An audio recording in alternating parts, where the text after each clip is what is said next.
Hi viewers, India's largest digital media network Suman టీవీకి స్వాగతం. ప్రస్తుతం మనతో ఉన్నారు happiness and mindfulness coach doctor Anuhya. చాలా మంది భావోద్వేగాలకు గురవుతూ ఉంటారు. అంటే ఎమోషన్స్ ఎక్కువగా క్యారీ చేసే కొద్దీ మనం ఎమోషన్స్ ఎంత క్యారీ చేస్తే అంత బాధపడుతూనే ఉంటాం. అట్లనే ఎమోషన్స్ లేకపోయినా కష్టమే.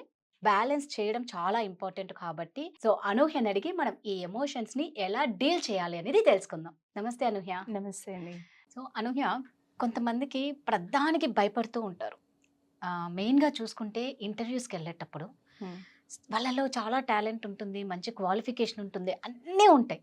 హ్మ్. ఒక్క భయంతో వాళ్ళు సెలెక్ట్ అవ్వకపోయే వాళ్ళు చాలామంది ఉన్నారు. హ్మ్. అంటే ఒక ఇంటర్వ్యూలోనే కాదు, పిల్లల నుంచి చూస్తే మనం స్కూల్‌లో చేర్పించినప్పుడు కూడా పిల్లలు చాలా భయపడుతూ ఉంటారు. కొందరు బాగా డేర్ అండ్ డాష్‌గా ఉంటారు.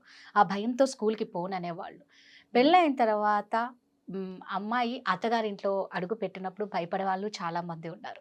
అంటే ప్రతి దానికి భయం అనేది మనకు ముందడుగు వేయకుండా ఆపేస్తూ ఉంటుంది. ఈవెన్ మనం వర్క్ చేస్తున్న ప్లేస్‌లో కూడా పక్కన వాళ్ళని చూసి భయపడేవాళ్ళు చాలామంది ఉంటారనమాట. హ్మ్. చాలా మంది అనుకోవడం కన్నా తక్కువ మంది అయితే ఖచ్చితంగా ఉంటారు. బట్ ఆల్మోస్ట్ భయంతో వెనకడుగు వేసి జీవితంలో వాళ్ళు ముందుకు రాలేకపోతూ ఉంటారు. ఈ భయం రాకుండా మనం ఏమన్నా చేయొచ్చా? భయం వచ్చినప్పుడు దాన్ని ఎలా డీల్ చేయాలి? ఫియర్ అంటే నేను 2 మీనింగ్స్ చెప్తాను. ఒకటి face everything and rise. Super. Hmm. ఇంకొకటి forget everything and run. Super. Choice అనేది మీ చేతిలో ఉంది. మీరేం యెస్. చేస్తారనుకుంటున్నారు అనింది. మీరన్నీ మర్చిపోయి పరిగెట్టేసి పారిపోతారా? అన్నీ వదిలేసి నా వల్ల కాదు, నాకు చేత కాదు అని. లేదా ఆ భయాన్నే మీరు మీ చేతిలో తీసుకొని ఒక పవర్‌లా తీసుకొని చేంజ్ చేసుకుంటారా అనింది. హ్మ్. కదా! భయం వల్లే మనం ముందుకెళ్ళలేకపోతున్నాం. కరెక్ట్. ఈ భయం వల్ల ఏమవుతదంటే మనం ప్రెజెంట్‌లో జీవించం ఎప్పుడు గూడాను. హ్మ్.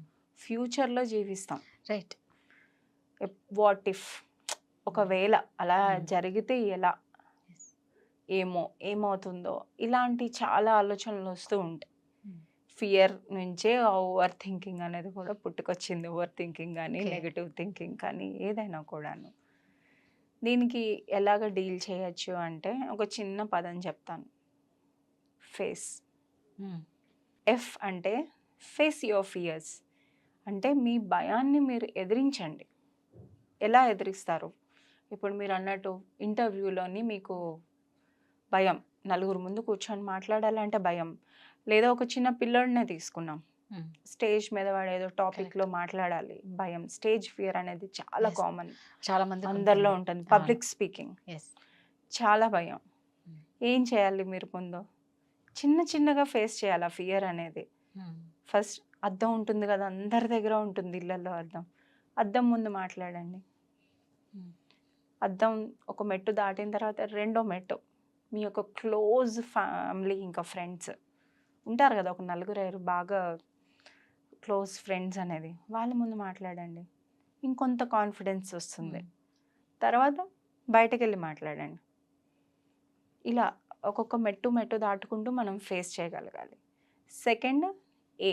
ఏ అంటే యాక్సెప్ట్. ఈ భయం నుంచి యాంక్సైటీ వస్తుంది. అది అన్నీ వస్తుంది. యాక్సెప్ట్ చేయాలి. మీకేదైనా పలానా విషయం వల్ల భయం ఉంది అంటే యాక్సెప్ట్ చేయండి. హ్మ్.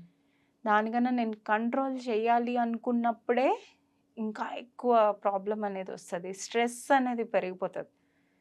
అది యాక్సెప్ట్ చేస్తే మనకు ఆటోమేటిక్‌గా తగ్గుతది. ఎందుకంటే యాక్సెప్ట్ చేస్తేనే కదా మనం ముందుకి ముందుకెళ్తాం. వెళ్తామనింది. సి. సి అంటే కామ్ యువర్ మైండ్. హ్మ్. అది ఎలా చేసుకుంటారు? జస్ట్ మార్నింగ్ లేచాక ఒక 5 మినిట్స్ ఆఫ్ సైలెన్స్. ఏమి చేయక్కర్లేదు. జస్ట్ మీ బ్రీతింగ్ ఇన్‌హలేషన్, ఎక్స్‌హలేషన్ మీద అబ్జర్వ్ చేసుకుంటూ. మెడిటేషన్ అలవాటు ఉంటే మెడిటేషన్ అంటే మెడిటేషన్ చేసుకోవచ్చు. ఇలా మనం కామ్ అండ్ పీస్‌ఫుల్‌గా ఉండడం అనేది అంటే ఇవన్నీ ఏంటంటే ఇవన్నీ చేయటం వల్ల మనకి స్ట్రెస్ అనేది తగ్గుతది కొంచెం. ఇంకా బెటర్‌గా మనం ముందు అడుగు అనేది వేయగలం. కామ్‌గా, పీస్‌ఫుల్‌గా ఉంటాం కాబట్టి. ఈ ఎక్స్‌పెక్టేషన్స్. హ్మ్. ఏంటి ఎక్స్‌పెక్ట్ చేయాలి మీరు? ఒక పాజిటివ్ మైండ్ సెట్‌తో ఉండాలి. అది ఎలా ఉంటారు? మీరు ఏదైనా భయంగా మీరు నెగెటివ్‌గా ఏదైతే చెప్పుకుంటారో దాన్ని పాజిటివ్‌గా క్వెషన్ చేసుకొని తిప్పి చెప్పండి. హ్మ్. నేనిది చెయ్యలేను, నాకు ఇది సాధ్యం కాదు అన్నప్పుడు తిప్పి నా వల్ల అవుతుందిది. నేనిది సాధించగలను. అప్పుడు కూడా ఎందుకు సాధించగలరు అనేది, ఇప్పుడు ఒక ఆఫీస్ ఉంది, మీరు ఒక ప్రెజెంటేషన్ ఇవ్వాలి ఆఫీస్లోని, మీకు నాకు ఇది చేత కాదు అని మీకు ఒక భయం, అమ్మో ఎలా అవుతుందో, పెద్ద పెద్ద వాళ్ళందరూ కూర్చొని ఉంటారు, వాళ్ళ ముందు నేను ప్రజెంట్ చేయాలి అన్న మీకు ఆ భయం ఉన్నప్పుడు ఫస్ట్ మీరు చెయ్యగలను అని మీకు మీరు చెప్పుకుంటూ ప్రూఫ్ కావాలి కదా మన బ్రెయిన్కి, లేకపోతే అది ఊరికి ఏమీ నమ్మదు. ఇది వరకు మీ కెరియర్లోని మీకు వచ్చిన సక్సెసెస్ కానీ, లేకపోతే మీరు ఏదైనా బాగా షబాషి అనిపించుకున్న పనులు కానీ, ఇదివరకు చేసిన మీటింగ్స్లో కానీ ఏమైతే ఉంటాయో అవన్నీ ఒక్కసారి గుర్తుకు తెచ్చుకోండి. అవన్నీ అప్పుడు గుర్తు తెచ్చుకుంటామో ఆటోమేటిక్గా మనకి మళ్ళీ ఆ మోటివేషన్ అనేది వస్తుంది, మనం ముందడుగు అనేది వేయగలం. సెకండ్ ఇంకొకటి ఏంటి అంటే, ఎప్పుడు కూడా మనకి ఆ భయంలోని లోపల ఇలా కుంగిపోతూ ఉంటాం అనమాట. నలుగురితోని చెప్పము, ఏమీ లేదు, ఎందుకంటే ఏదో చిన్న చూపు చూస్తారేమో అన్న అది ఇంకొక భయం. వీళ్ళు నన్ను ఎలా అంచనా చేస్తారు, వీళ్ళు నన్ను తక్కువగా చూస్తారేమో అది అని. అలా కాకుండా మీ చుట్టుపక్కల అంటే ఒక సర్కిల్ని పెంచుకోవాలి. ఎలాంటి సర్కిల్? మీరు షేర్ చేసుకోగలిగినట్టు సర్కిల్. మీకు జడ్జ్ చేసేవాళ్ళు కాదు, అలా అయింది ఇలా అయింది అని సజెషన్స్ ఇచ్చేవాళ్ళు కాకుండాను మిమ్మల్ని విని అర్థం చేసుకునే వాళ్ళని, అలాంటి వాళ్ళని మీరు చుట్టుపక్కల పెట్టుకోవాలన్నమాట. అవసరమైతే హెల్ప్ తీసుకోండి. ఇవన్నీ చిన్న చిన్న ఫాలో అవటం వల్ల మనలో ఉన్న ఫియర్ అనేది మనం ఖచ్చితంగా అధిగమించగలం. అంటే ఇప్పుడు మామూలుగా మనం ఏది చూసుకున్నా ఫస్ట్ చిన్నప్పటి నుంచి ఏదైనా స్టార్ట్ అవుతుంది. అంటే కొందరి ఇళ్ళలో పిల్లలు ఎలా ఉంటారు అంటే, ఎవరన్నా కొత్త వాళ్ళు వచ్చారు అంటే రూమ్లో నుంచి బయటకు కూడా రారు. అంటే ఏ ఏజ్లో వాళ్ళకి భయం అనేది స్టార్ట్ అవుతుంది, దాన్ని పేరెంట్స్ ఎలా ఐడెంటిఫై చేయాలి? చాలా మంచి క్వశ్చన్. 5, 6, 7 ఇయర్స్ వరకు కూడా పిల్లలు చాలా ఓపెన్గా ఉంటారు, ఈజీగా ఉంటూ. అది ప్రీ టీన్స్ అనమాట. అంటే మనకి 10 to 14 నుంచి 10 to 12 10 to 13 ఆ ఏజ్ గ్రూప్ నుంచి వాళ్ళు ఎక్స్పీరియన్స్ అవ్వడం అనేది స్టార్ట్ చేస్తారు. అది ఎందువల్ల, వాళ్ళు చుట్టుపక్కల అందరినీ గమనిస్తూ ఉంటారు అనమాట.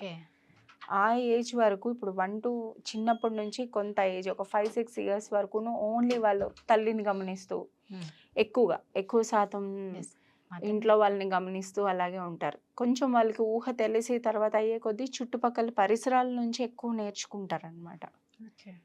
ఎలాగా అబ్జర్వ్ చేయొచ్చు అంటే, మీ పిల్లల్లోని ఏదైనా బిహేవియర్లోని ఏదైనా సడన్గా చేంజ్ వచ్చిందా, ఫస్ట్ మనకు అక్కడ తెలిసిపోతూ ఉంటుంది.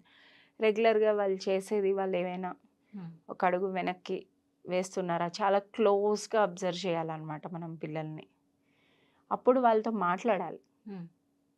మనం వాళ్ళతో మాట్లాడితేనే తెలుస్తుంది. ఇప్పుడు ఒక పిల్లడు నలుగురు మన ఇంటికి వచ్చినప్పుడు రావట్లేదు అంటే దాని వెనకాతలో ఒక కారణం ఉండి ఉండొచ్చు. మేబీ స్కూల్లోనో లేకపోతే బస్లోనో వాళ్ళ ఫ్రెండ్స్లోనో ఏదైనా టీచరు ఎవరైనా బాగా వాళ్ళని అరిచి ఉండొచ్చు, తిట్టి ఉండొచ్చు, లేదా ఒక కమెంట్ పాస్ చేసి ఉండొచ్చు. అది వాళ్ళ మనసుకి తీసుకోలేక వాళ్ళు అలా బిహేవ్ చేసి ఉండొచ్చు. ఇక్కడ ఏమవుతుందంటే ఉల్టా అవుతుంది. పేరెంట్స్ ఏం చేస్తామంటే, మనం పిలుస్తాం, వాళ్ళు వచ్చినప్పుడు అంతా బాగానే ఉంటుంది, వాళ్ళు వెళ్ళిపోయాక పిల్లల్ని పట్టుకొని ఇంకా అవును, అలాంటి వాళ్ళు కూడా ఉంటారు.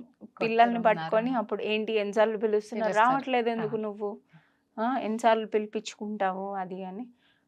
అది కాదు అప్రోచ్ అవ్వాల్సింది. ఓకే అవ్వట్లేదా, మనం తెలుసుకోగలగాలి ఏమవుతుంది వాళ్ళ జీవితంలోని.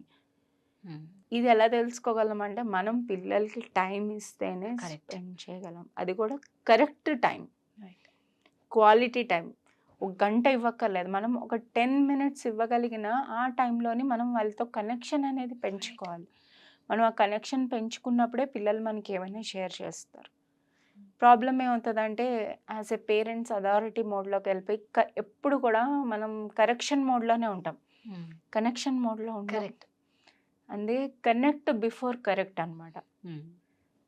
ఇప్పుడు మనం చెప్పేది వాళ్ళు వినాలి అంటే ముందు మనం వాళ్ళతో ఒక కనెక్షన్ అనేది డెవలప్ చేసుకోవాలి, అప్పుడే ఆ కరెక్షన్ అనేది వస్తుంది. సో అనూహ్య, మీరు వెబినార్ క్లాసెస్ స్టార్ట్ చేయబోతున్నారు కాబట్టి, సో ఈ క్లాసెస్ ఎప్పుడెప్పుడు స్టార్ట్ అవుతాయి, ఎన్ని డేస్, ఇక అదేవిధంగా ఇందులో ఏమేమి నేర్పిస్తారు, ఎలాంటి వాళ్ళు జాయిన్ అవ్వాలి మీ క్లాసెస్లో? జీవితంలో ముందుకు సాగాలి అనుకున్న వాళ్ళు, ఏమీ చేయలేకపోతున్నామే అని బాధతో ఉన్నవాళ్ళు, ఏం చేయాలో ఎలా వెళ్ళాలో డైరెక్షన్ లేకుండా క్లారిటీ లేని వాళ్ళు, వీళ్ళందరూ కూడా జాయిన్ అవ్వచ్చు. అన్నీ ఉన్నా కూడాను ఇంకా ఏదో మిస్సింగ్. నాకు ఇంకా కావాల్సింది ఏదో ఉన్నింది అని హ్యాపీగా లేరు. హ్మ్. అలాంటి వాళ్ళు జాయిన్ అవ్వచ్చు. ఓకే. చాలా స్ట్రెస్ ఉంది వాళ్ళ లైఫ్‌లోని. హ్మ్. ఎలా డీల్ చేసుకోవాలి తెలియట్లేదు. హ్మ్. అలాంటి వాళ్ళు కూడా జాయిన్ అవ్వచ్చు. క్లాసెస్ ఎప్పుడెప్పుడు స్టార్ట్ అవుతాయి? క్లాసెస్ ఈ మంత్ 21, 22, 23 3 డేస్ ఉంటాయి. సో ఇదండి అనూహ్య చెప్పినట్లు మీకు ఎవరికైనా ఇలాంటి వాళ్ళు ఉండి అంటే ఇది ప్రతి ఒక్కరికి ఇంపార్టెంటే కాబట్టి ఎవరైనా సరే ఇంట్రెస్ట్ ఉంటే కింద స్క్రోల్ అవుతున్న నెంబర్‌కి కాల్ చేసి కాంటాక్ట్ అవ్వండి.